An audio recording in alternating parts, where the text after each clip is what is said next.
প্রিয় দর্শক, আসসালামু আলাইকুম। আমি আরও তৃতীয় অর্থাৎ আমার তৃতীয় ইপোজিট, সেটা নিয়ে আমি একটু কথা বলবো। কথা বলবো প্রবাসীদের জন্য, রেমিটেন্স নিয়ে। তো সেটি হলো, প্রিয় প্রবাসী বাংলাদেশি ভাইয়েরা বলছি, আপনারা আমার সহকর্মী, বাংলাদেশের মানুষের মুকুট। বিগত আওয়ামী লীগ সরকার 16 বছর লক্ষ লক্ষ হাজার হাজার কোটি টাকা, যেটা এখন আস্তে আস্তে বিভিন্ন মিডিয়াতে কিন্তু বিদেশি মিডিয়াতে কিন্তু আসতেছে, হাসিনা কত হাজার কোটি টাকা দেশ থেকে পাঠিয়ে দিয়েছে। কত বড় বড় ব্যবসায়ী আওয়ামী লীগের সাথে সম্পৃক্ত, তারা কোটি কোটি টাকা বাংলাদেশ থেকে পাচার করেছে, চোরাচালানের মাধ্যমে পাচার করে দিয়েছে। বাংলাদেশের ব্যাংককে জিরো বানিয়ে দিয়ে চলে গিয়েছে। বিভিন্ন উন্নয়নের কথা বলে কোটি কোটি টাকা তারা নিজেদের পকেটে ভরেছে। বালিশ কাণ্ড বলেন, কম্পিউটার কাণ্ড বলেন, ঝাড়ু কাণ্ড বলেন, সব কিছুতেই তারা এই দুর্নীতিগুলো তারা করেছে। আপনারা দেখেছেন গতকালকে 500,000 কোটি টাকার মতো শেখ হাসিনা পকেটে ভরে নিয়ে গেছে। কোথা থেকে? রূপপুর পারমাণবিক বিদ্যুৎ কেন্দ্র থেকে। তাহলে মনে করেন কি পরিমাণ তারা দুর্নীতি করেছে। তাই আজকে তারা কিন্তু ক্ষমতায় নাই। আজকে যারা রয়েছেন, বাংলাদেশের মানুষের মনের সরকার রয়েছেন, বাংলাদেশের প্রাণের সরকার রয়েছেন। শত শত মানুষের, 3 শতাধিক মানুষের যে ছাত্র জনতার আত্মত্যাগের সরকার রয়েছে। হয়তো আওয়ামী লীগের অনেক ভালো লোক, আমি কিচ্ছু বলি না, আমি আওয়ামী লীগের মানুষ, আওয়ামী লীগের নেতা কর্মীদেরকে আমি শ্রদ্ধা করি, যারা বাংলাদেশের মানুষের অধিকারের সাথে সম্পৃক্ত রয়েছেন, আইনের সাথে সম্পৃক্ত রয়েছেন, সাধারণ মানুষের সাথে সম্পৃক্ত রয়েছেন, লুটেরাদের বিরুদ্ধে রয়েছেন। সোজা কথা, লুটেরাদের বিরুদ্ধে যেসব আওয়ামী লীগের নেতা কর্মী, ভাই বোন, সমর্থকরা রয়েছেন, আপনাদের প্রতি লাল সালাম। আপনারা পরিস্থিতি বুঝতে চেষ্টা করেন। তাই বলছি, মনে কিছু নেবেন না। হোক আপনার নেত্রী, হোক আমার নেত্রী, কিন্তু দেশটাকে কি বানিয়ে দিয়ে গিয়েছে। আস্তে আস্তে আপনারা এই যে সালমান এফ রহমান, এই যে আপনার এই আরও যে সাবেক অর্থমন্ত্রী, তারপরে আপনি দেখেন বিভিন্ন এফবিসিসিআইয়ের বড় বড় নেতারা আসেন। আপনার এই বেনজির হারুন কত সুন্দর সুন্দর কথা দেখছেন, সে দুর্নীতির বিরুদ্ধে লড়াই করত, কত কথা বলতো। আজকে দেখেন নিউজ বের হচ্ছে, কি নাই তার, কোথায় কি নাই তার। বিদেশ বলেন, দেশ বলেন, গ্রাম বলেন, সব জায়গায় হারুনের কোটি কোটি কোটি টাকা।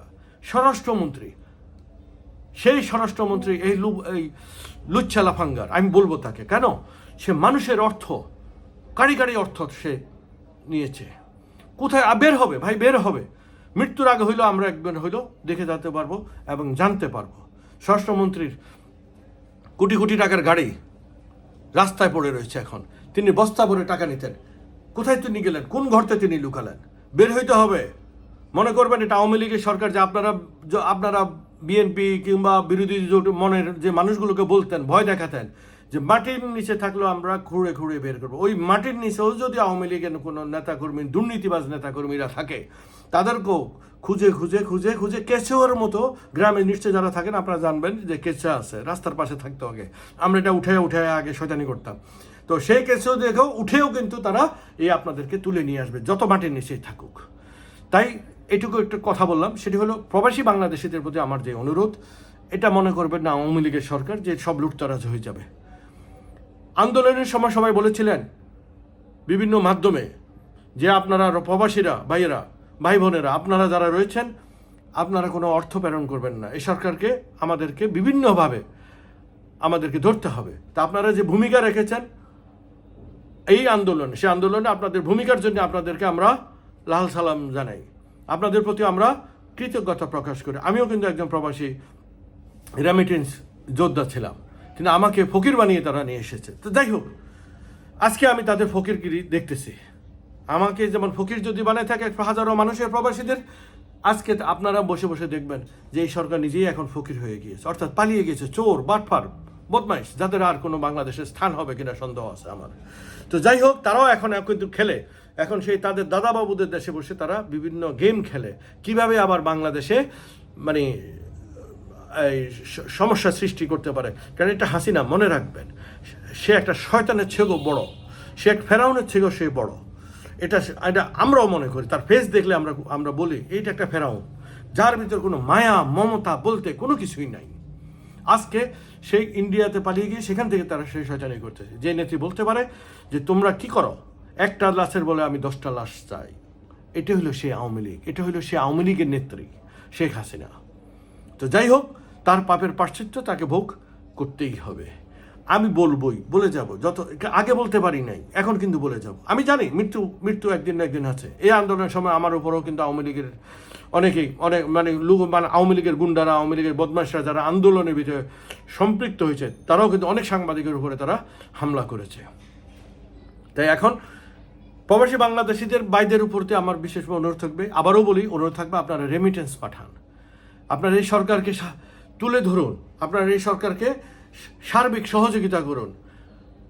আপনার পুরো পরিবার এখন আছে, আমরাও আছি, যাতে করে আমরা সকলে মিলেমিশে থাকতে পারি। আপনার একটা টাকা এখন গচ্ছা যাবে কিনা আমার সন্দেহ আছে।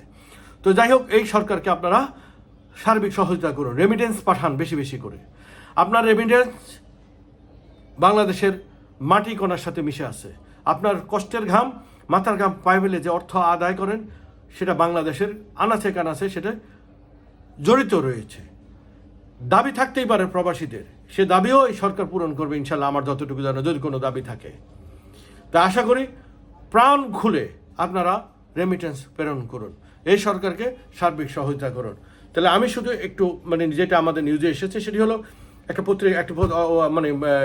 একটি পত্রিকার সূত্র ধরে আমি বলছি, সেটি হলো আগস্টের 17 দিনে, অর্থাৎ এই মাসের 17 দিনে রেমিটেন্স এলো $114 কোটি। তো বিস্তারিত কি আছে সেটি হলো, শেখ হাসিনা সরকারের পতনের সঙ্গে সঙ্গে বৈধ পথে রেমিটেন্স আসার পরিমাণ হু হু করে বেড়ে গিয়েছে। 5 আগস্টের আগে রেমিটেন্স আসা থেকে গেলেও পরে তা বেড়েছে বহুগুণ, অর্থাৎ যেটার জন্য আমি আপনাদের প্রতি কৃতজ্ঞতা প্রকাশ করছি। এই 5 আগস্টের পরে যেভাবে আপনারা রেমিটেন্স পাঠানো শুরু করছেন, আপনাদের প্রতি কৃতজ্ঞতা আমরা জানাই। পাঠান, আপনাদের পাঠানোতেই এই সরকার উঠে দাঁড়াবে, আর্থিকভাবে স্বাবলম্বী হবে। আপনাদের রাস্তাঘাট, বাড়ি ঘরদুয়ারে আশেপাশে নানানভাবে কিন্তু এখন প্রশাসক নিয়োগ হয়েছে। আপনারা জানেন, নিশ্চয় জানেন, আজকে যে জিনিস সেটা হলো মেয়র সহ উপজেলা চেয়ারম্যান সহ তাদের কার্যক্রম, তাদেরকে বহিষ্কার করা হয়েছে, আওয়ামী লীগের বহিষ্কার করা হয়েছে, যারা ছিল আওয়ামী লীগের আমলে। সেখানে প্রশাসক নিয়োগ করা হয়েছে। এই প্রশাসকরা সচিবালয় বলেন, এই প্রশাসকরা সেনাবাহিনীর উচ্চপদস্থ কর্মকর্তা বলেন, তারা এই প্রশাসনগুলো চালাবেন আশা রাখি ইনশাল্লাহ। আর দুর্নীতি কি জিনিস আমার মনে হয় একটু এবার লাগাম টেনে ধরবে এই সরকার। তো আসুন, যেটা বলতেছি সেটি হলো অর্থনৈতিক রিপোর্ট, সেটি হলো বাংলাদেশ ব্যাংকের হালনাগাদ তথ্য বলছে, চলতি মাসের আগস্টের প্রথম 17 দিনে দেশে বৈধ পথে $114,42,20,000 রেমিটেন্স এসেছে 17 দিনে। বাংলাদেশি মুদ্রার প্রতি ডলার 118 টাকা হিসেবে, যার পরিমাণ 13,374 কোটি টাকার বেশি। আগস্টের প্রথম 3 দিন পর্যন্ত দেশে রেমিটেন্স এসেছে $9,50,50,000। শুধু 4 থেকে 10 আগস্ট পর্যন্ত এসেছে $38,71,20,000। তাহলে ডলার। এখন ওই যে কথাটা আমি বলতে পারি না, সেটা কিন্তু এখন আমি বলছি, সেটি হলো স্মরণ রাখবেন ভাইয়েরা আমার। জানা গেছে শেখ হাসিনা সরকারের প্রতি অনাস্থা প্রকাশ করে হুন্ডিতে টাকা পাঠানোর ঘোষণা দিয়েছিলেন প্রবাসীরা, যেটা আমি বলে গিয়েছিলাম এর আগে। আমরাও আপনাদেরকে উদ্বুদ্ধ করেছিলাম সেই সময়। যেভাবে হোক, এতে হঠাৎ করে দেশে রেমিটেন্স আসা প্রবাহ কমে যায়, যার জন্য আমি বলেছি আপনাদেরকে ধন্যবাদ। ফলে টানা 3 মাস রেমিটেন্স 2 বিলিয়নের বেশি এলো, জুলাই মাসে হঠাৎ $2 বিলিয়ন নিচে চলে আসে। এতে করে হাসিনার মাথা খারাপ হয়ে যায়, হাসিনার পান্ডাদের মাথা খারাপ হয়ে যায়, দুর্নীতিবাজদের মাথা খারাপ হয়ে যায়, ব্যাংকগুলোকে শেষ করে দিয়েছে। সেটি হলো আগস্টের 17 দিনে রাষ্ট্র মালিকানাধীন ব্যাংকগুলোর মাধ্যমে এসেছে $15,29,00,000। বিশেষায়িত 2 ব্যাংকের মধ্যে এক ব্যাংকে, কৃষি ব্যাংকের মাধ্যমে এসেছে $3,77,00,000। বেসরকারি ব্যাংকের মাধ্যমে এসেছে $94,14,00,000 বেশি। আর বিদেশি ব্যাংকগুলোর মাধ্যমে এসেছে $21,50,000। আলোচিত সময় কোনো রেমিটেন্স আসেনি এমন ব্যাংকের সংখ্যা 10টি। এর মধ্যে রয়েছে রাষ্ট্রীয় বাংলাদেশ ডেভেলপমেন্ট BDBL, বিশেষায়িত রাজশাহী কৃষি উন্নয়ন ব্যাংক, রাকাব বেসরকারি খাতের community bank, citizen bank, ICB Islamic bank, Padma bank, সীমান্ত বিদেশি খাতের ব্যাংকের মধ্যে রয়েছে Habib bank, national bank of Pakistan, state bank of India এবং উরি ব্যাংক। তো যাই হোক, প্রবাসী বাংলাদেশে আমি সেটা বিস্তারিত দিয়ে দেবো। আপনাদেরকে অভিনন্দন। আপনারা বেশি বেশি করে রেমিটেন্স পাঠিয়ে রেমিটেন্স যোদ্ধাদের প্রমাণ রাখুন। ইনশাল্লাহ আপনারা ভালো থাকবেন, আপনাদের মনের আশা পূরণ হোক সেটুকু কামনা করি। আজকে এ পর্যন্তই। যারা আমার এই চ্যানেলটি দেখেন নাই, দয়া করে আমার চ্যানেলটি, এর আগের দুটো চ্যানেল আমি বলেছিলাম, আপনারা দয়া করে আমার চ্যানেলটি সাবস্ক্রাইব করে আমাকে সার্বিক সহায়তা করবেন। আল্লাহ হাফেজ, আপনারা ভালো থাকবেন।